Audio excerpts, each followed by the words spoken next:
standing shoulder to shoulder and sharing what little we have so that no one is left behind.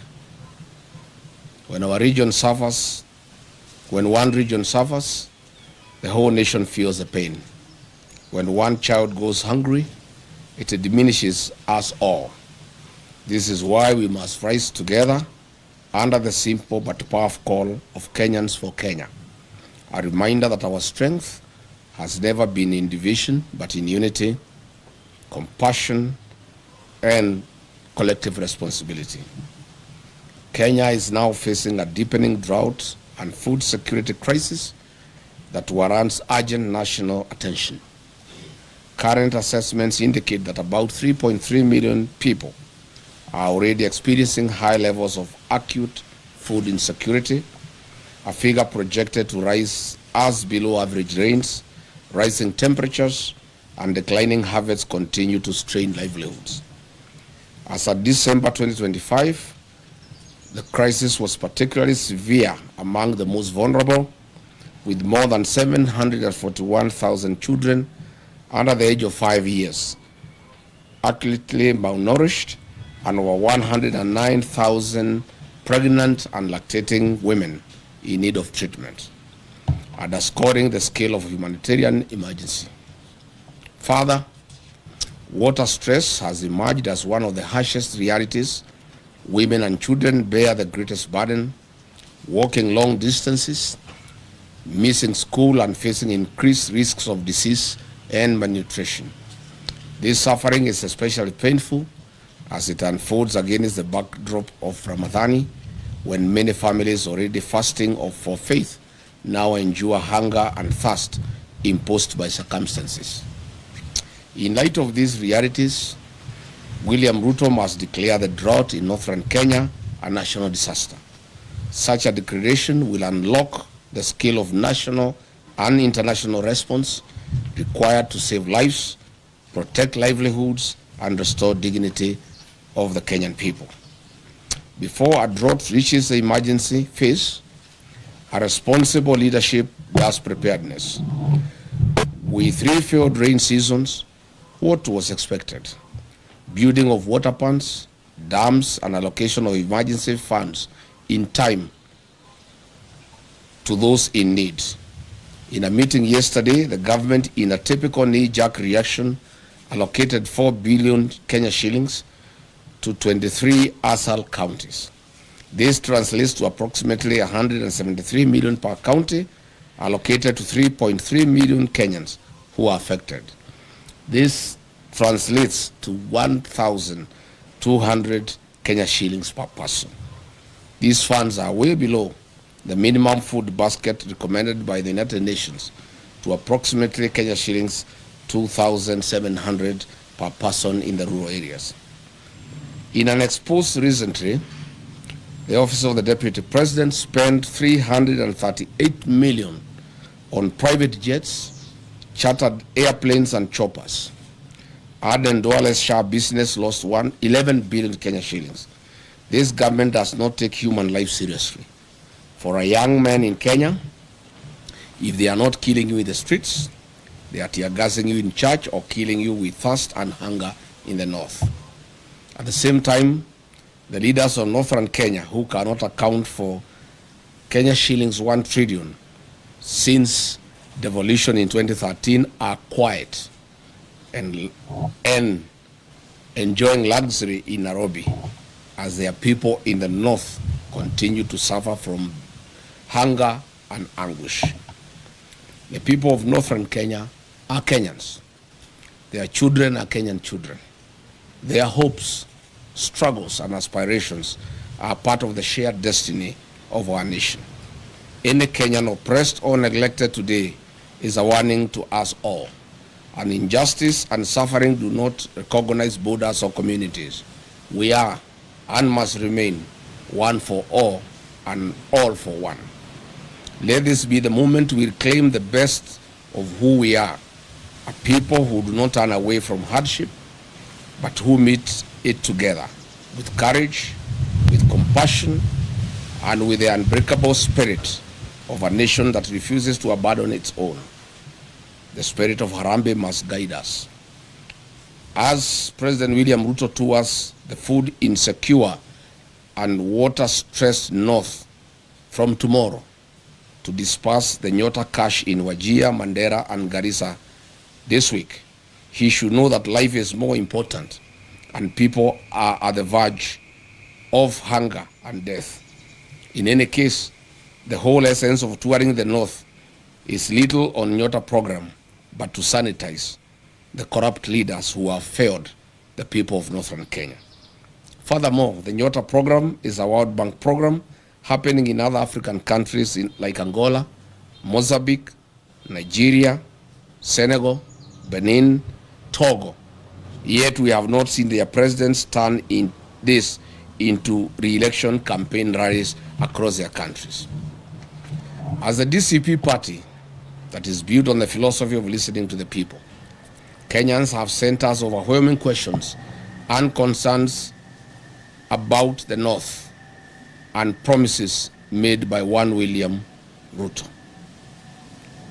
Mr. William Ruto, as you go to dance on the podiums in the North this week starting from tomorrow, do not forget to tell the people of the North why only less than 35% of the population have access to basic clean and safe drinking water compared to the national average of about 68%. The North, too, are Kenyans.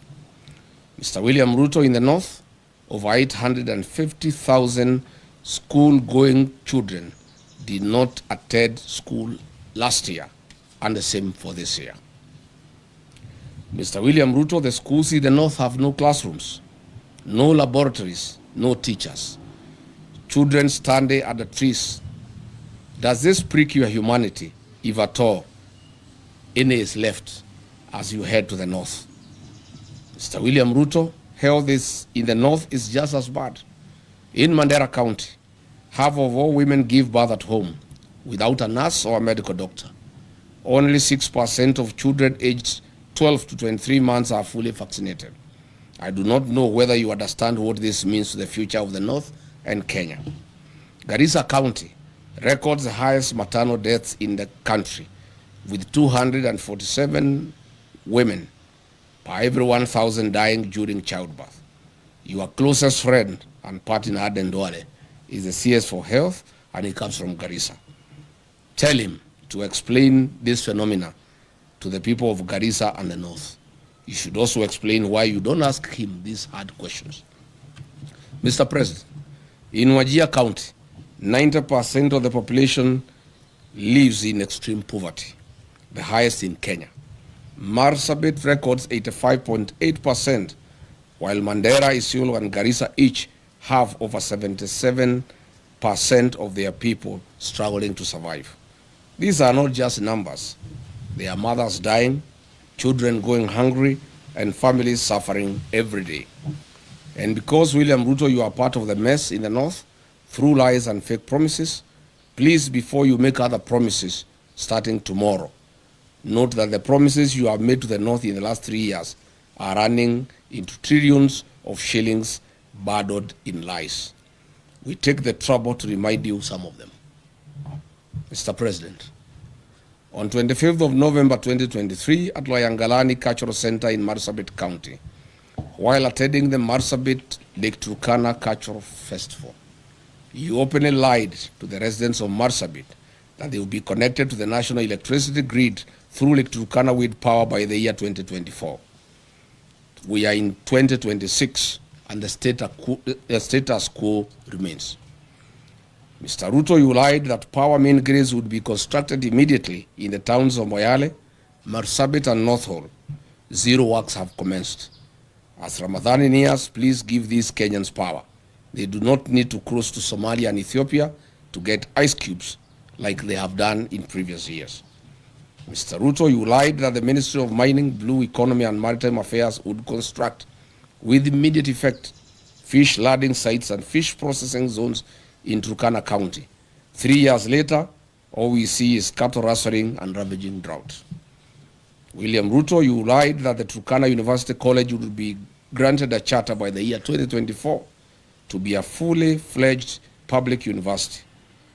As usual, where is the university charter for Turkana University for the last 3 years? Mr. Ruto, you lie that FGM would be dealt with accordingly and perpetrators be held accountable. Today, the prevalence of FGM in Marsabit County is at 83%, ranking Marsabit County as the third highest country in Kenya in FGM prevalence. I hope you understand what this means to women and girls of Marsabit as they look forward to exploiting their full potential. Why lie to women and girls, Mr. President? Between 4th and 7th February 2025, William Ruto toured Mandera, Wajir, Isiolo, Marsabit, and Garissa counties, and as usual made a cocktail of promises, deceit, and open lies, as he'll be doing in the next 3 days as he heads to the north. On 4th February 2025, in Mandera town, he promised to end marginalization and inclusive development. A year later, Mandera County has no roads, no sewage system, the drought is killing camels, the children of Mandera study at the trees. He keeps on as allies, leaders of the Mandera who steal what is meant for the people. The people who have impoverished Mandera are his buddies and political allies. He further promised to put Mandera on the national grid through Ethiopia. To date, Mandera gets electricity on ration basis once in every 24 hours. The president promised to put 1.2 million acres of land in Mandera Triangle along River Daua under irrigation. To date, no progress has been reported. On the same date, at Mandera Teachers Training College, he promised to support improvements in educational infrastructure and increase teacher recruitment in Mandera and Northeastern region, which single school has been built since then. On security and counter-terrorism commitment, William Ruto promised to protect residents and combat insecurity. He promised to ensure security and fight terrorism in Mandera after high-profile abduction incident involving 5 chiefs before his visit. Interestingly, 5 months ago, Jubaland forces occupied almost half of Mandera town, and Ruto has never commented on this matter. On regional connectivity and infrastructure, William Ruto promised to expand Mandera's road and energy connectivity. He said that the government will build and expand key infrastructure linking Mandera to the rest of the country, including roads and electricity through Ethiopia. It remains a lie. On the same date, William Ruto promised to speed up Mandera water supply and sanitation project at a cost of 3.1 billion to benefit households with improved clean water and sewage systems. Again, this is a white elephant. On February 5, 2025 in Wajir town at Orahek grounds, he promised that his government would connect 20,000 households in Wajir to electricity and expand rural electrification, including schools and mosques, at a cost of 3.6 billion Kenya shilling. To date, not a single home of the 20,000 households has been connected.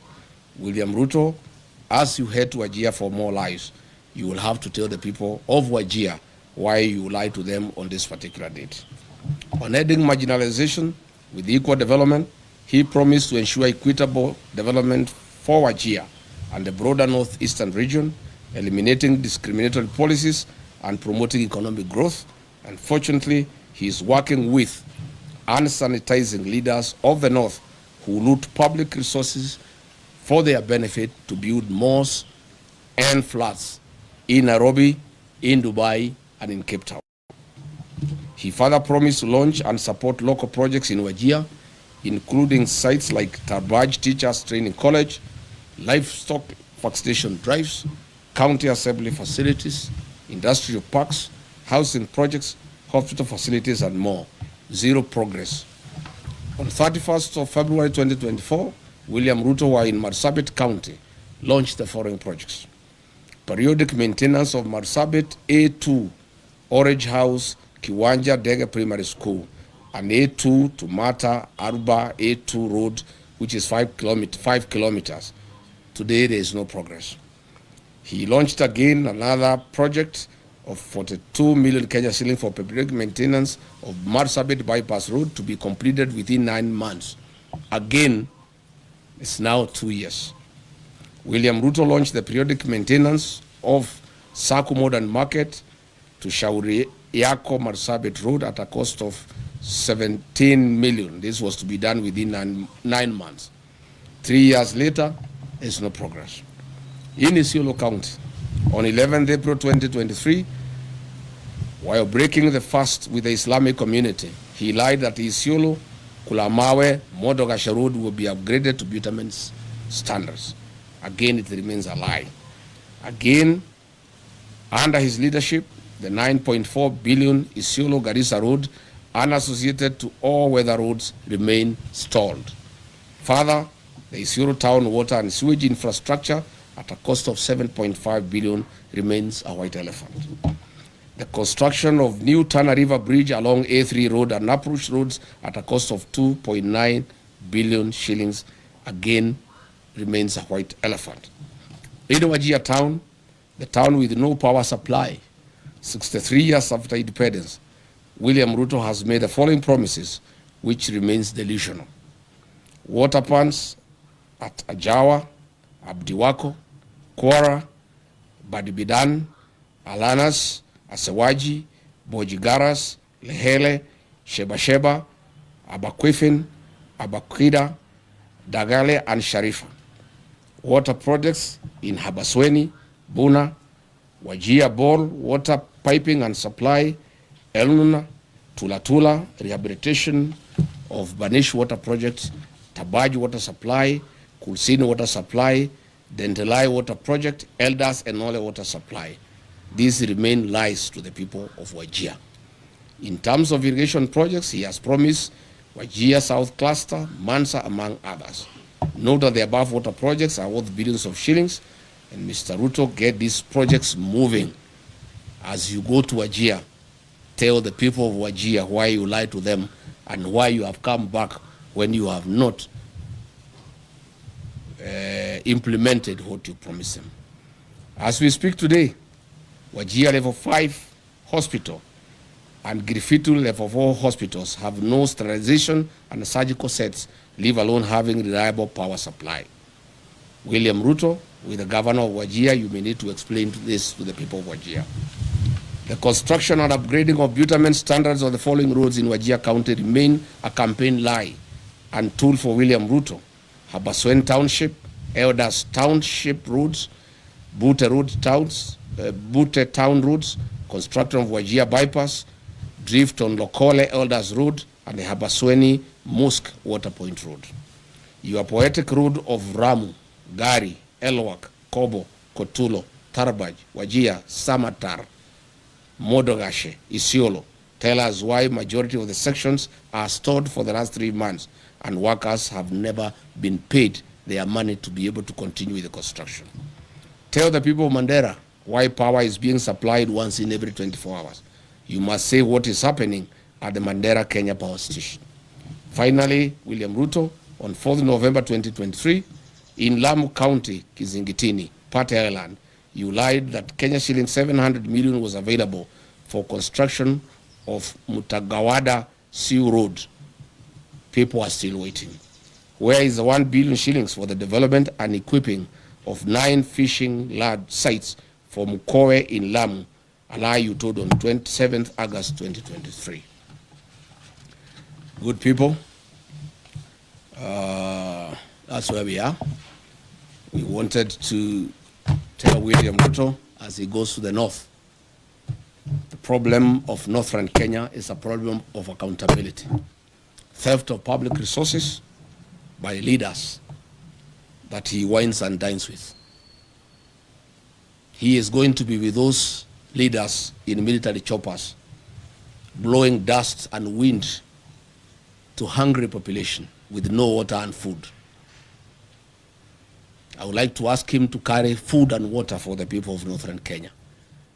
All the mains and all the beans and rice, blankets, food and non-food items being used in central Kenya, in Nyandarua, in Kiambu, in Murang'a, Kirinyaga, Nyeri, to campaign. He should take those foods and non-food items. I found yesterday in Nyandarua trucks of blankets, trucks of rice and beans being taken to people who have food, who have potatoes, who have carrots. This food is required in northern Kenya. So that is why I called this press conference to ask President William Ruto before he goes to the north to prepare these answers for the people of northern Kenya, because it is immoral to cheat populations. These people are dying, they are hungry, they have no water, they have no food, they have no medicine, their animals are dying. And then you go to dance with them and lie to them all. Asanteni sana. Any question? Yes, citizen.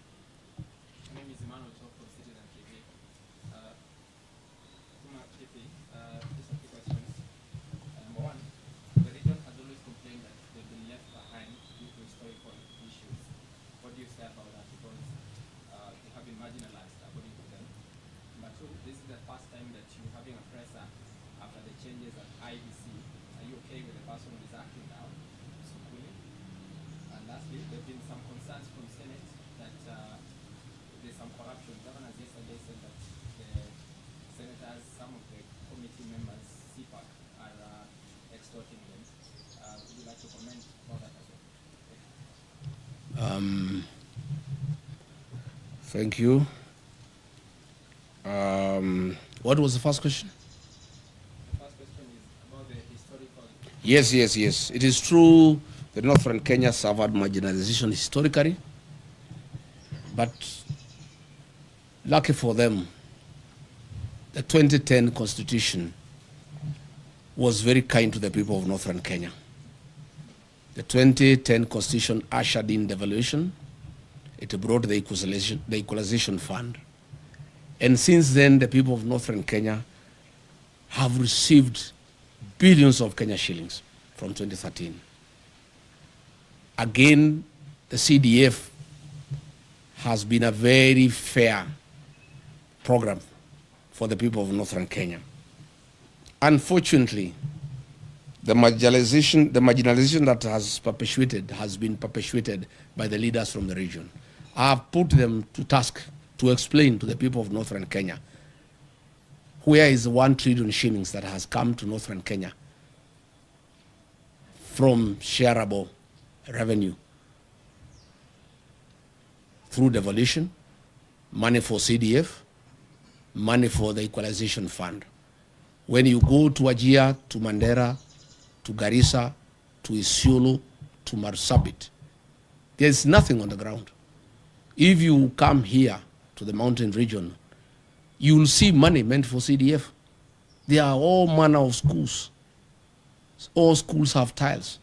Schools have cabro. They have modern buildings. If you go here to Kajiado North, the money for CDF is visible in the rest of the country. But there's nothing in northern Kenya. Zero. All these leaders are just here in Nairobi. But there's no accountability because they don't even allow audit to take place. They feign insecurity so that audit has to go on to northern Kenya. If you look at the money that has been given to the governor since 2013, there are no hospitals, there are no dispensaries, there are no health centers, there are no ECDs, there are no roads, there is no water, there is nothing. Northern Kenya requires a special audit of all the funds that have been disbursed to those areas since that time. Number two, you have asked about IBC. We went to IBC and raised various issues. Of course, we did demand the removal of the CEO, and we are grateful that he has been removed. We call for a transparent and open recruitment of a CEO with no interference from the state. Further, we call upon the IBC to terminate the contracts for the mathematics system of conducting elections, the Venezuelan technology that was illegally extended by the outgoing CEO, Juan Marjan. He did it when there was no commission. It's an illegality, and that contract is illegal. And that contract should be terminated, and IBC should advertise and acquire modern and credible system for conducting our elections. Thank you. On Yes, most of these governors cannot complain of extortion. Why they are being is extorted, especially the ones from northern Kenya. They have stolen all the money meant for the people. So I gather the senators are reasoning that since they have stolen from the people, they need to steal from them. Of course, two wrongs don't make a right. Of course, the Senate and the National Assembly has been a theater of corruption. When I was being hounded out of office, the senators who hounded me out of office were given 10 million shillings each, and others 20 million. It's a den of corruption. And so is the National Assembly. And by extension, all public institutions. So this is something that we intend to correct when we form government. The United Opposition intends to deal with corruption head-on because it's the greatest challenge that we have as a country. We have a very, very serious challenge where we even have budgeted corruption and where corruption has been institutionalized and people don't find it anything wrong. Again, William Ruto has really encouraged people to practice corruption. He is bribing people in the loans of State House openly when everybody can see. He calls people and gives them bribes. So once the president has shown that bribery is a way of life, the senators have learned from him because he also started by bribing them. So when he is not available to bribe them, they have to be bribed by somebody else. And so bribery has become a normal way of life in this country, and it has been perfected by William Ruto. He is shamelessly, with his deputy, going around in the country with sacks of money stolen from institutions like Kenyatta National Hospital to bribe people for re-election. And therefore the senators, the MPs, the police, the administrators, everybody is learning from the best. William Ruto is the one who has perfected bribery as a way of life. And therefore everybody has learned from him. And that is the country now that we have. And that is why we are preparing for the next election to correct this situation by removing from office and bringing a government that is transparent and accountable. Yes? Yes, there's Apollo TV 57. There's a petition in court to stop political meetings in State House. What's your reaction to that? Number two, how far have you gone with plans in search of the United Opposition flag bearer, and are there any planned meetings coming up? Number three, you promised to name the Witima church attack suspects. How soon are you going to name them? Number four is... Too many questions. Those are enough. One, we agree with that petition. State House has become a scene of crime. Instead of being a coveted institution where good policies are conceived and pronounced, it has become the center of corruption and bribery. It has also is no longer a national institution that looks after the people of Kenya. It is now the headquarters for UDA party and the election of William Ruto. William Ruto has abandoned government. He's not running the government anymore. He's just thinking about the election. So State House is a campaign scene, and again, a scene of corruption and bribery. We are committed to have one single presidential candidate to face William Ruto. We want to ask patience from the people of Kenya. Coalition building is a delicate affair, but the people of Kenya have been very clear to us that they want one candidate to face William Ruto, and we want to give them that commitment. On my part, I want to give that commitment. And when I listen to my sister Mother Karua and my other brothers in the alternative government, they are all committed that we shall have one single presidential candidate to face William Ruto. What I want to ask is patience, and there is no hurry. Mwai Kibaki, the third president of the Republic of Kenya, was named as the opposition flag bearer on the 14th of October 2022, when the election was on 27th December the same year. 2 months, 13 days apart. There's no hurry. We can take our sweet time. If you ask me, we should not be in a hurry. Anything from March, April next year is good enough. We told IG Kaja that we shall go back on the 16th for a report. We want to hear from him. I have information William Ruto has said those people should not be taken to court because he will be indicted. And he will be shooting himself in the foot because they are actually policemen and politicians very close to him. The investigations have actually unearthed all the police officers who were on the scene and the politicians who hosted them and who planned the attack. But there will be a very serious cover-up. I have information that William Ruto has said that he would not allow the prosecution of those politicians and those policemen because his government will be right in the center of it. But let's cross the bridge when we get there. We'll go to see the IG on the 16th. He promised us that he'll give us progress report. And we told him we won't arrest and prosecution by then. But let's cross the bridge when we get there. Last one. Yes.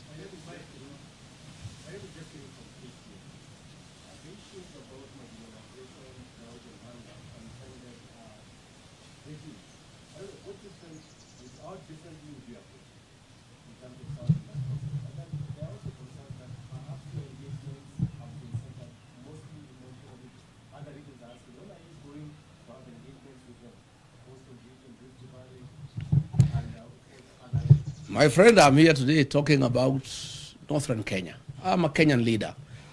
William Ruto has unsuccessfully tried to say I'm tribal because I come from the mountain and I spend a lot of time there because it's home. Even you people, when you go to work, in the evening you go back home because that's home. I'm a Kenyan leader and I'll be talking about Kenya. I'm today talking about Northern Kenya. Later tonight I have radio stations from the Ma community discussing issues in Narok, in Kajiado, and in Samburu. I want to say the 2010 Constitution dealt in a very big way with the issue of marginalization. My administration will work on accountability to make sure that funds, public funds, appropriated by the National Assembly and given to the counties and given to the MPs through the Constitutional Development Fund, those funds are spent prudently for the purposes for which they were appropriated. I don't think we have really a big problem about lack of funds. It's the issue of accountability, and more so the North. The people of Northern Kenya have borne the brunt of lack of accountability. And they have been taken for granted for too long. And that's why they're happy with me. And I can tell you, President William Ruto has the MPs and the governors in Northern Kenya and the senators. I have the people. The people are with me because I'm talking their language. And I've become a very serious defender of the people of Northern Kenya. And I want to give them a solemn promise and undertaking that in the next 1.5 years, I'll be their spokesman. I'll bring out all the issues that bedevil their region. I'll call out their leaders until they get justice. And after I'm elected president, I'll sort them out. I'll carry out a special audit on funds allocated to those regions from 2013 to date. And those who have misappropriated those funds will be held accountable. And they must pay the price for stealing public funds. Yes. What do you have to say about the drought situation in the Mount Kenya region now that you are against the food supply system being used by politicians? The drought situation in Mount Kenya region is very minimal. There are very few areas that receive relief food in the Central Kenya region, where I worked for many years as a district officer. I know the Mount Kenya region like the back of my hand. We have some little challenge in Tharaka, some little challenge in Bere, some little challenge in Katuanyaga, in Thika, some little challenge in Kakuzi, in Maragua, some little challenge in Karai, in Kikuyu, some little challenge in Deya, in Rimuru, some little challenge in Kieni, in Nyeri. That's it. And a little challenge in some parts of Ndarawa, in Nyandarua. We have no business sending food to Kinangop. is the basket of this country to give food to the people of Kenya. You have no business sending food to Kirinyaga. You have no business sending food to Madeira. You have no business sending food to Tigoni. You have no business sending food to Gatundu. Those are people who have food. That food should be taken to Wajir, to Garissa, to Marsabit, to Turkana. That is where the food is needed. And if it was to be taken to the people of Mount Kenya region, it should be taken to those who are starving, not as bribes for votes. That is where we have a problem. And probably now that you have talked about that, let me also say, I have seen leaders from Western Kenya, the governor, the deputy governor, I have seen Aden Duale and others. They have been sent by William Ruto to abuse President Uhuru Kenyatta and trying to intimidate him and trying to sell him fear that he should not have a political mind, he should not interact with other leaders in Kenya, and he shouldn't have a political choice. And if he does so, they will take away his retirement benefits and his allowances. Let me tell those leaders sent by William Ruto. One, they have no moral authority to address President Uhuru Kenyatta. President Uhuru Kenyatta is a retired president of the Republic of Kenya, a statesman, a very serious nationalist, a Kenya who served this country with dedication and who deserves respect. Number two, I don't think President Uhuru Kenyatta can give up his constitutional obligations because of allowances. President Uhuru Kenyatta is not a poor man. He's a Kenyan who has worked hard. He's a Kenyan who has money and resources. And I don't think the President Uhuru Kenyatta can be told to shut up so that he gets allowances or he doesn't get. In any case, even if they carry out the threat and hold his allowances, there's no problem. Once we take over office, we shall give President Kenyatta his dues. And I know why they have a problem with the President Uhuru Kenyatta. President William Ruto is in shock. He is confused. He has panicked. The one-term thing is real because he became president courtesy of the votes from the Mount Kenya region. The Mount Kenya region, those who voted for him, those who voted for Raila are all against him. He had hoped he could persuade President Uhuru Kenyatta to assist him to divide the mountain. Even when he went to cry to him in Ichaweri, he was there on a mission to see how he can get President Uhuru Kenyatta to see whether in one way or another he could cause some confusion and the mountain is divided so that the mountain vote does not go to somebody else in one basket. President Uhuru Kenyatta cannot allow President William Ruto to divide the mountain.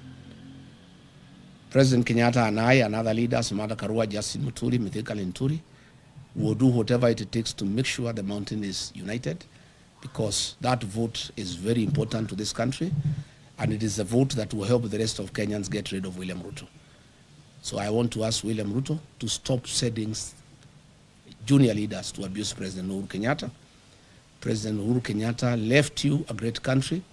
When he left office, the health system was working. In 3 years, you have destroyed the health system. When President Uhuru Kenyatta left office, the university, the Higher Education Loans Board was working.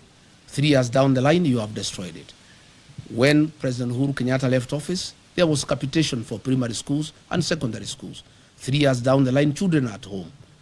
Stop blaming President Uhuru Kenyatta for your political problems and challenges. You destabilize your own government. You lie to the people of Kenya. You have made corruption a way of life. You have made bribery the epitome of State House. The challenges that you have as a president are of your own making.